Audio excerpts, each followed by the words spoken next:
We begin today's shiur about halfway down the Omid. You'll notice an arrow to the immediate right-hand side of the Gemara text, which indicates to look back to Yud Tes Amud Beis. And if you like, you can count 19 lines down from the top. On the side of the Gemara, you'll notice a topic heading, where we've written Kiyum Shtar Mishtar Acher. In our previous discussion, and we continue it now, we were dealing with the issue of signature or document verification. Here, we will discuss verifying signatures in a given document by comparing the signatures in this document to those that are found in a previous or another document.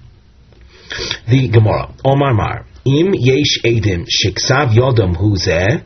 If there are witnesses that can independently verify these signatures, independent from the actual signers that are claiming it is their signature. In our previous discussion, we saw a case of witnesses saying, yes, these are our signatures, but we signed under duress, or we were incapable or incompetent at the time. If you have outside witnesses, independent sources of verification, or you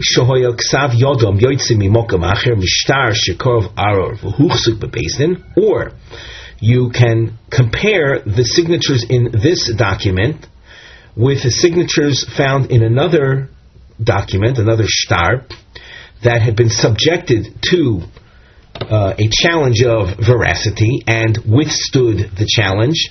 Then these witnesses that are claiming that these are their own signatures, but they were incapable or disqualified or under duress, they would then not be believed.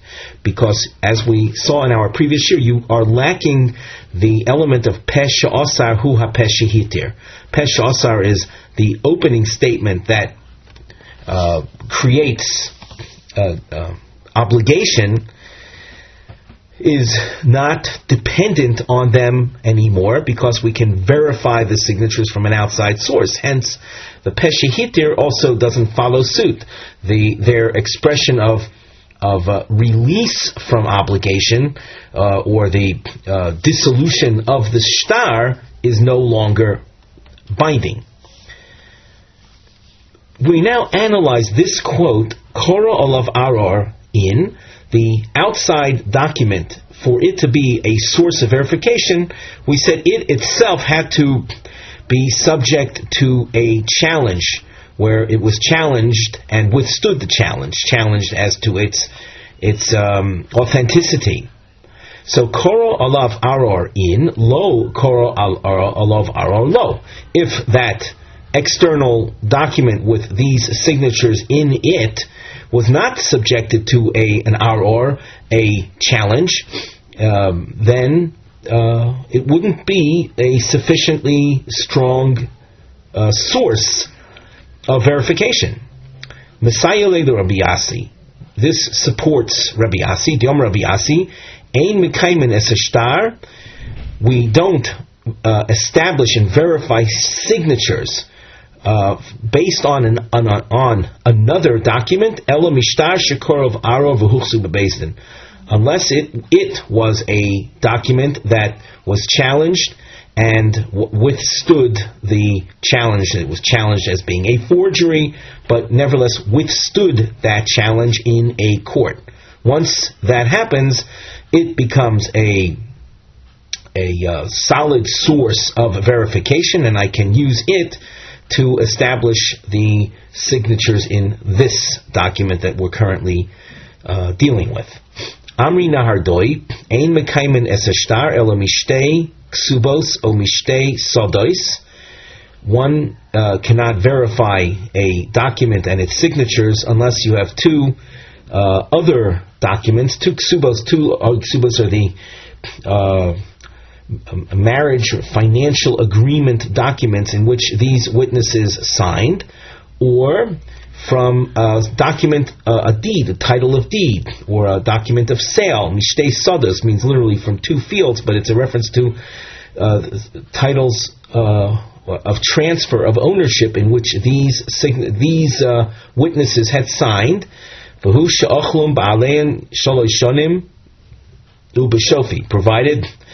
those fields have been occupied and used by the owner as a result of these documents for a period of 3 years, without its without their ownership being challenged. Amar Visimi Ashi uVyoytse mitachas yad acher. The reliance upon these documents is provided it's they're owned or they're in the possession of some outsiders, others. Avomiat atzmoi loi, but to think that the fellow who has a document that needs verification, he himself is producing these other documents, that is not going to work. The Gemara continues with a question. Why are you saying that if these other documents are in his very possession, are we not going to rely on them? Dilma ziyufe mizayef. He would have the opportunity to simply forge the signatures that were in those other documents and write them on this document that he wants verified.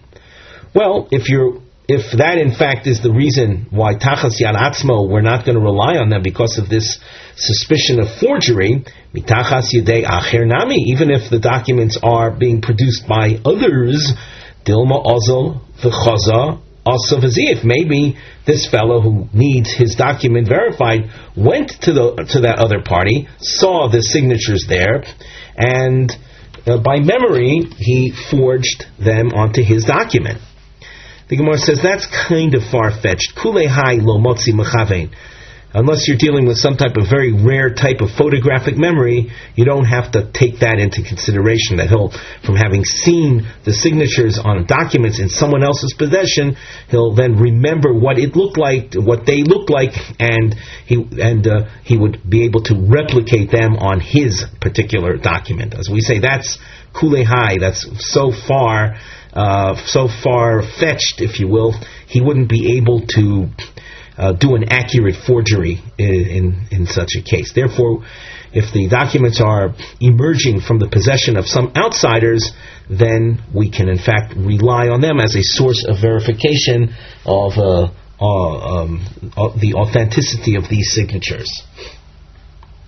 As you can see, we have a slash mark that indicates that which follows is a new idea. On the side of the Gemara, we have a topic heading, Aid Hane'ezar, a witness, when called upon to testify. In order to help his memory, he is assisted by Ma'eh Shekosav Pam Al Eze Shehi Erua. Imagine a person maintains a diary, and in that he describes various events. He might describe a loan that he saw extended numerous years earlier. And he's now called upon to testify about the loan, and he reads his diary entry, Kedei Lizocher B'Protim, in order to remember details, Almanas Loid, in order to testify. So, testimony, which is, we'll say, based on and assisted by some writing of his, is that considered legitimate testimony? Or are we to assume that testimony is something that only information that you on your very own, through your own memory, are capable of producing, only that would be acceptable testimony? We should point out there is a pasuk which states Al-Pi Shnayim Eidim or Shloisha Eidim Yokum Davar. Al-Pi literally means according to their mouths. Their mouths means something that they recall by heart. Does that exclude, or possibly not, that which they testify based on having read something written? The Gemara now. Tanu Rabbana. Kosev Adam Eduso al Hashtar Umeid Olel Afilu Lachar Kama Shanim. A person can write down Eduso, his testimony, meaning the events, the incident that he saw, and he can write that on a document, and then based on that testify even after many years. Omar Rav Huna v'hu shezoichro me'atzmoi. This method of testimony by reading that which you had written down is acceptable if you were able to remember the events without that document. Rabbi Yochanan Omar afapi she'ein zochro me'atzmo. Rabbi Yochanan says even if he was incapable of remembering the events other than having been read the shtar. Let's read the Rashi that accompanies this, 6 lines from the bottom. Afapi she'ein zochro me'atzmo. Actually, before we read that Rashi, the Rashi before with regarding Rav Huna, shezochro me'atzmo, Rav Huna says that you can testify if you remembered on your own. Below Riyas Hashtar, Nizkar Ktsas Me'edus Me'erlov. The source that said that you can testify from a document in which you recorded the events that you saw, that is provided, according to Rav Huna, that even without reading the document, you were able to remember some of the details on your own.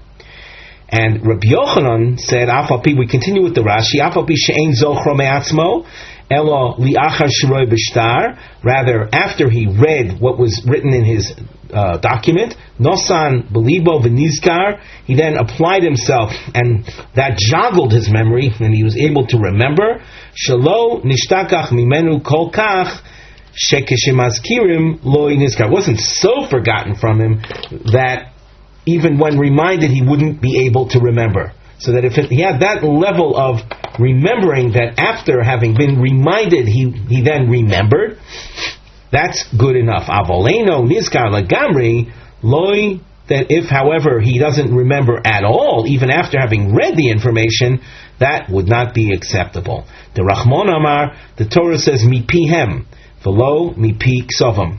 Information from their mouths, from their memories, that's what we need, not something that is read.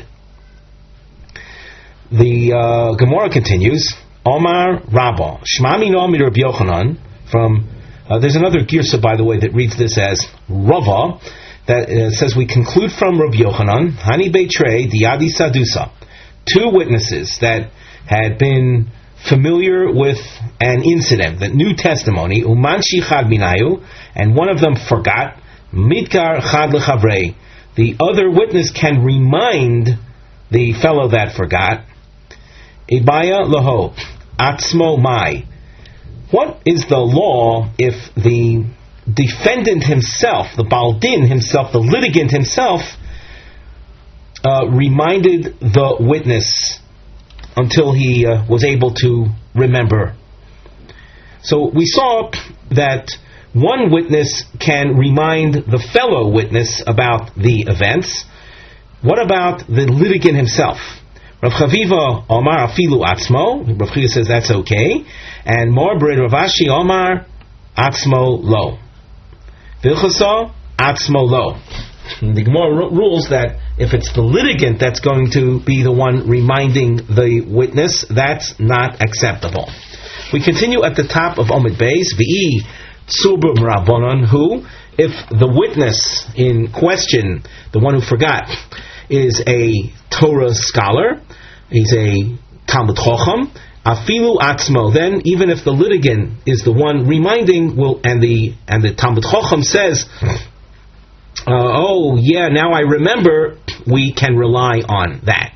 Rashi at the top, Afilu Atzmo Shel Baldin Titzum Rabbanon, because with regard to a Talmud Chacham, he loved the Chiromi Anafshei Midkar Shapir, if not for the fact that he himself was able to recall, thanks to the assistance, lo have somech asfeiko lemekam vasudi. He wouldn't get up on a basis of a possible, on a doubt, and go ahead and testify. So that when you're dealing with a tzur rabbanon, if it's the litigant that reminded him, then we can rely on the fact that the Talmud Chacham himself had successfully recalled the event. Ki ha de Rav Ashi. Here's a little incident to illustrate this.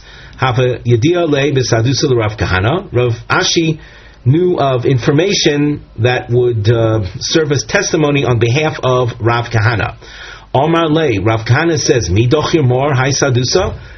Do you remember the incident in question? Omar le lo, and Rav Ashi says, no, I don't remember.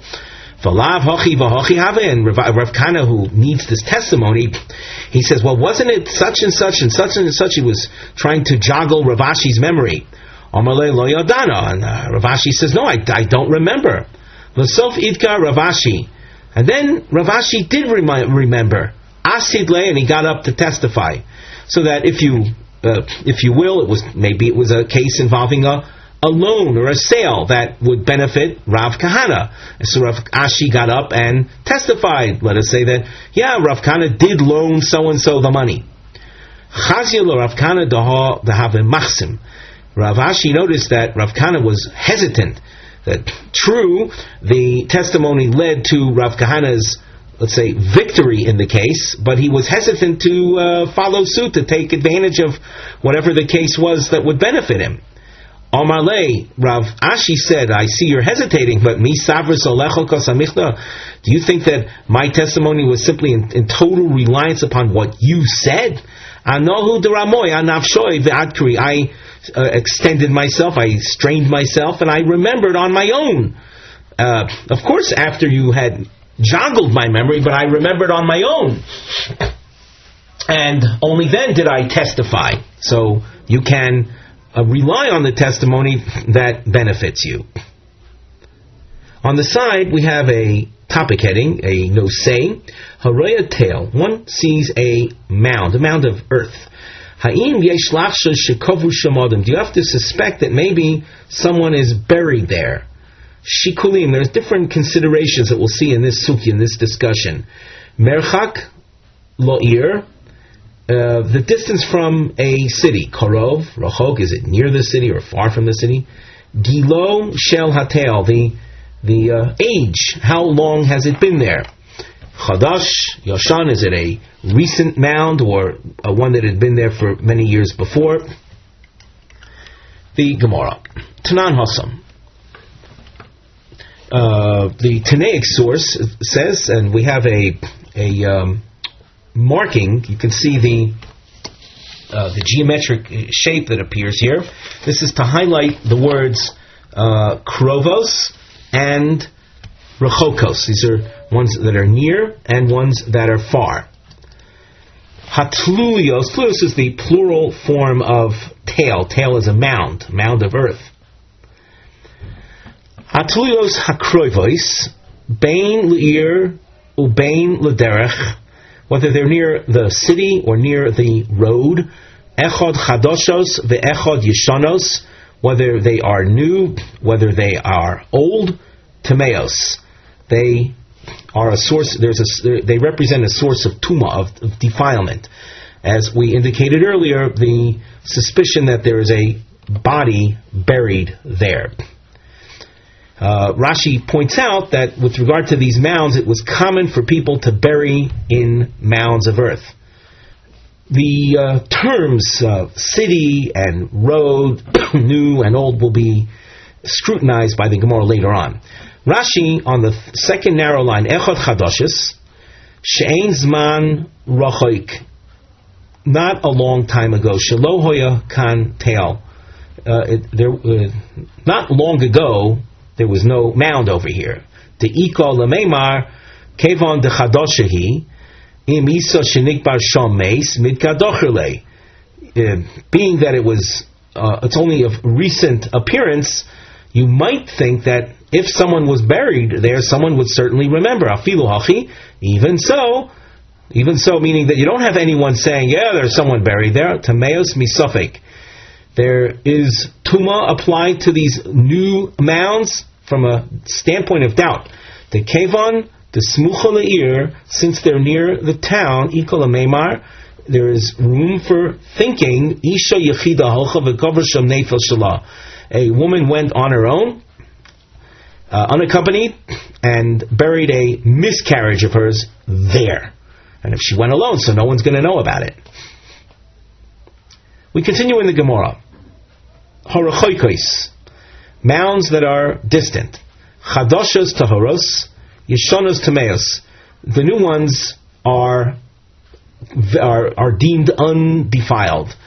A woman isn't going to go far away to bury the miscarriage in a mound, so that if it's a new mound, and as we said, and it's rachok, it's far, the situation of a woman going on her own over there doesn't exist.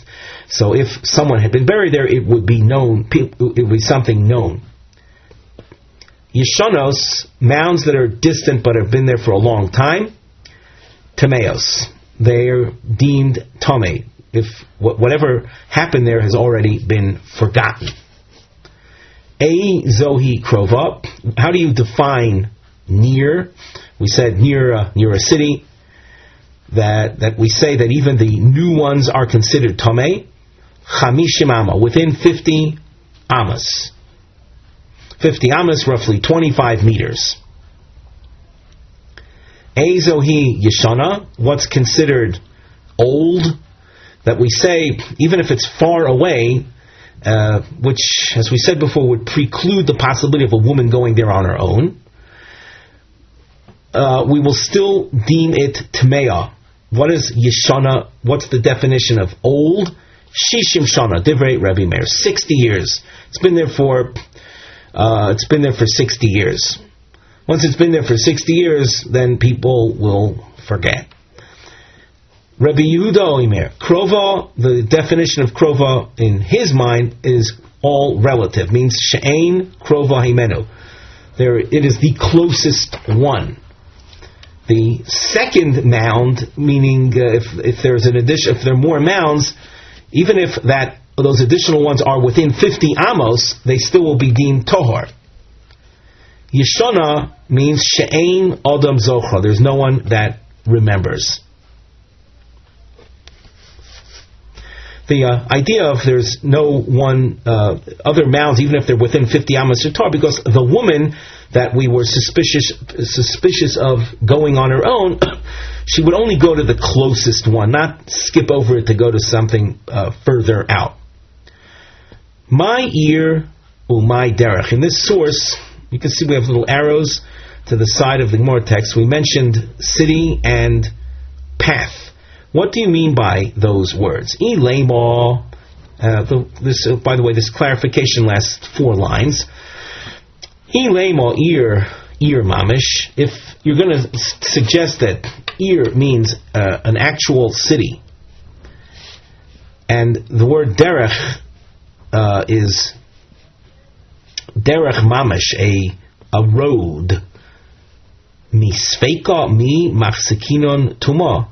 Because we have a doubt, are you going to then say that all these places, around mounds around all cities, and mounds near roads, all roads, all of these are tomei? Because you have an element of doubt, it's kind of broad and far-reaching how much you're going to be mekameh.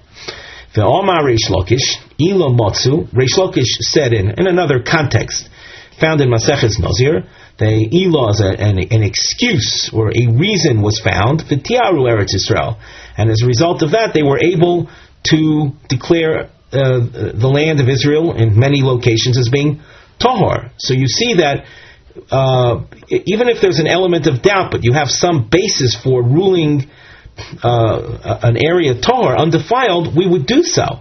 So let's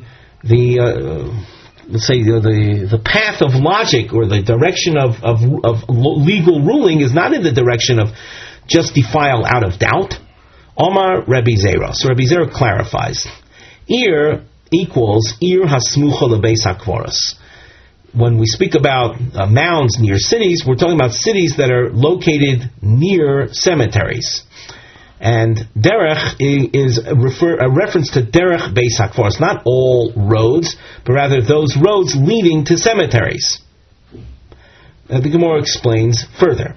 Bishlam derech beis hakforos, we can understand the reference to the path to cemeteries. The zimnin, the misrami bein hashmoshes.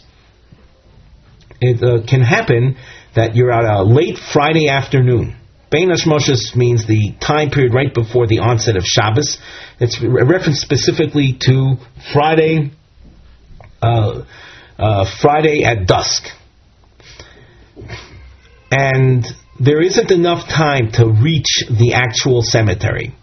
Umikru kovru b'teil, and as a result, people might start out in the direction of the cemetery on that very road that leads to the cemetery, find that they're not going to make it, so they'll bury whatever needs to be buried there in the mound near the road. But when you're dealing with cities that have cemeteries near them, Kuli lebeis hakforos asli. People there will go to the cemetery. Why are the mounds around those cities considered tomei? Omar Rebbe Chanina, mitoch she'anoshim koivros shom niflehem umukeshchin zrosehem. Since we have this phenomenon of women burying their miscarriages and people who are afflicted with shchin. Shchin is a type of disease where limbs can fall off an individual. And a limb is mitama. A limb of a person can serve as a source, be a source for defilement. Ad chamishim amo azlo ihi lechuda. Within 50 amas of town, she'll go on her own. And we have to suspect that that's what happened. Tfei, more than 50 amas, she would never go alone. Dabra inish ba'da ulebeis hakforos azla. She would have a man accompany her and go all the way to the cemetery. Hilkoch tuma be'eretz Yisrael lo machzekinon. Therefore, on our own, simply to impose a tuma suspicion in the land of Israel, that we would not do. Omar Rav Chisda, Shma mino mi Rabbi Meir. From Rabbi Meir's comment, and we can use the star to the immediate side of the Gemara text, and you go up to the upper star, the left side of the Gemara text, you see Rabbi Meir spoke about Yoshana being 60 years. That's the point at which people would not remember anymore. So we can conclude from Rabbi Meir, Hai Sadusa, testimony. Ad Shisin Shonin Midkar, up till 60 years, a person will remember. Tfei Lo Midkar, events that took place more than 60 years ago, if you are going to expect someone to testify about it, you could forget about relying on his testimony. He won't be able to remember it. Velohi, and that is not so. There's a difference between recognizing or remembering events concerning burials around towns and events in which you were the witness, where you were expected to serve as witness. Hasamhu, there in the case of burials, there the loramya olei, it's not something upon him to remember. It's not an obligation on a person to remember what happened in different mounds in different locations. Avol hacha, but where you were appointed as a witness to an event, to a loan, to a sale, to some type of occurrence that requires testimony, where you were appointed to be the witness, Kevan de Ramu Ale, since it's upon you, it's your obligation, it's the obligation that rests upon you, Afilu Tuva Nami, even more than 60 years. If a witness says, yes, I remember the event, we can rely on him.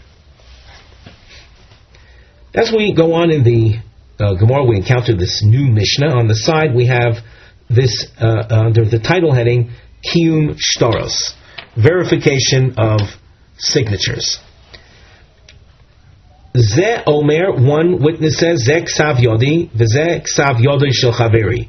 This is my signature, and the other signature is my friend's signature, meaning these are authentic signatures. In Jewish law, it should be known that you need to have a minimum of 2 witnesses to establish testimony. So the 2 signatures that are signed here are verified by the signer himself, saying this is my signature, and his recognition of the fellow signer. V'zeh omer, zeh ksav yodi, v'zeh ksav yodo shel chaver. And the other witness says likewise regarding his own signature and the first witness's signature. Harei elu ne'emonim. These are to be trusted.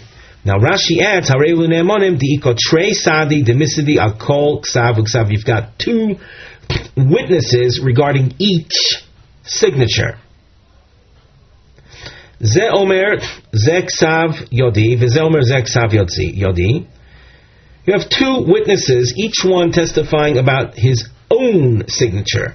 He is authenticating his own signature. He doesn't say a word about the other signature. Tzrichim litzaref imoem achir, divrei Rebbe.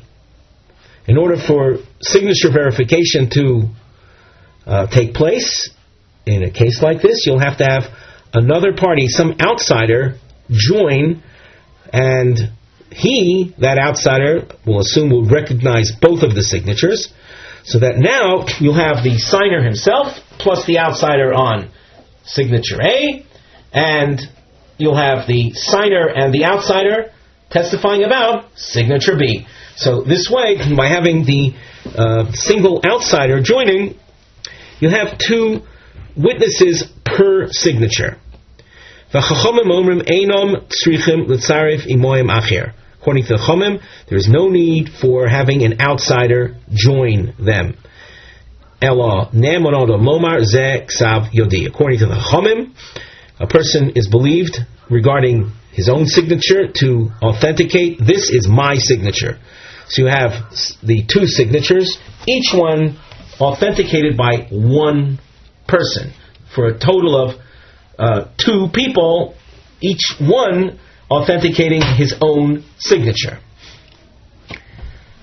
Therefore, you can see there's a machlokis between Rebbe and the Chachamim regarding what is necessary in a case where the signers, each one recognizes only their own signature. As the Gemara itself goes on, it will analyze these 2 opinions and show and present a case where there's actually a practical application of where a difference will be seen in these 2 opinions. As far as today's shiur is concerned, we've come to basically the bottom of the Omid. So in the context of the Daf Yomi, this would be a convenient place to pause.